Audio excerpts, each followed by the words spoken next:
Alright, my name is Tim, and I'm going to be installing this 10 by 8 Westchester vinyl shed on my cement slab.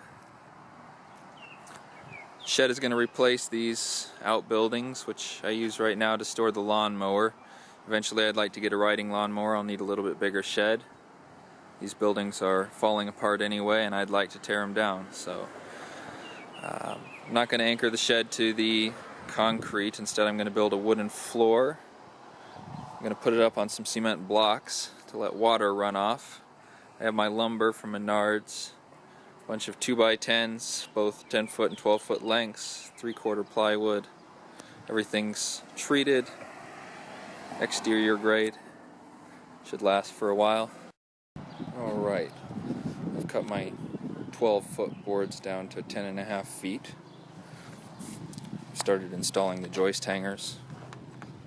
I have these Simpson strong tie 18 gauge LUS 26Z hangers, rated for outdoor use, 2x6s or 2x8s. You want to make sure you get the right hanger for your application. You also want to make sure you get the right fastener. I got number 9 1.5 inch screws, also Simpson strong tie. They are specifically for this application for hanging joists. You don't want to use any screw. You want to make sure you get good structural screws. When installing these joists, you want to mark out the location of each joist before you start screwing them in. You want to make sure that the corresponding hanger on the other side, on the other board, lines up. So I went through and marked all of the hangers with a pencil first, then started screwing them in. I used this dummy block to position the hanger on the board, like so. Make sure it's flush on top. Lock it in with these little tabs here, then screw it in, 4 screws. After the joist goes in, there'll be 2 more screws that'll go in at an angle on each side. I think the next step is going to be finishing the joist hangers and then putting the rim joists in, starting to square it up. Alright, well, we've got the some of the other rim joists, floor joists put in. Got it all squared up. A couple corner pieces. We had a couple other corner pieces over here for a while to keep the corners square. We tipped it over and we installed this, I don't know if you can see it, but it's an aluminum screen underneath it. I wanted to try that to keep the wasps from getting in there and making nests. They like to do that in the other shed, and it drives me nuts. So try to do this, see if it'll help a little bit. Next step would be to install the other floor joists and to level it up a little bit.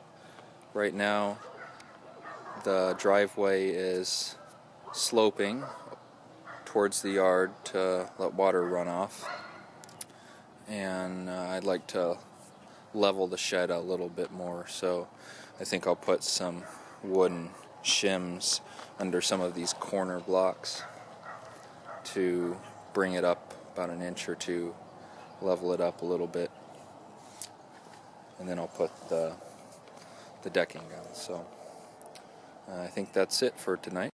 Okay, so we have all of the floor joists in, and everything is up on blocks and leveled out.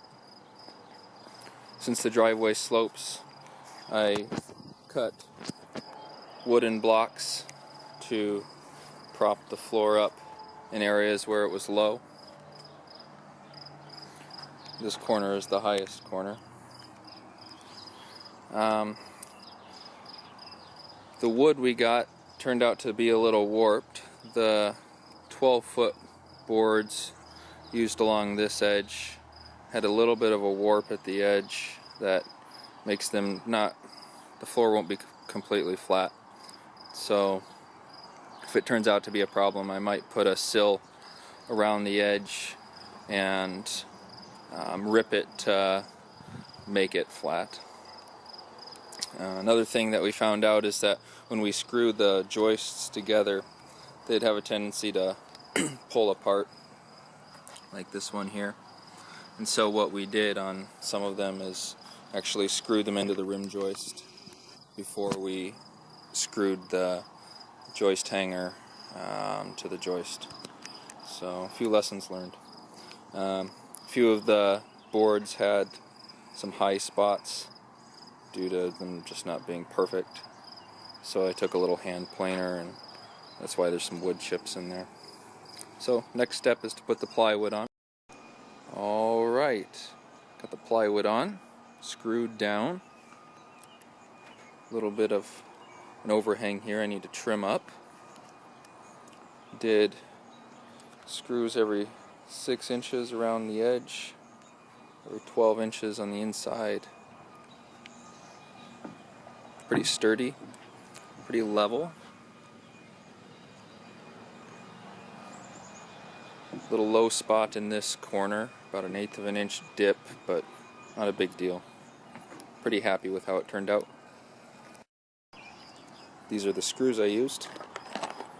Grip Fast 1 5/8" triple coated deck screw for treated lumber. Used a 3-inch screw on the rim joists. Rockwell drill, RK3138. It's an 8-amp drill. A little too powerful for what I needed, to be honest. I found I could pull the screw right through the plywood if I wasn't careful, or strip out the screw hole when I was putting the joist hangers in, so I had to be a little careful with that. Next step is to actually build the shed, and I'm going to build a ramp as well, so I'll keep you posted on my progress with that, and until then, thanks for watching.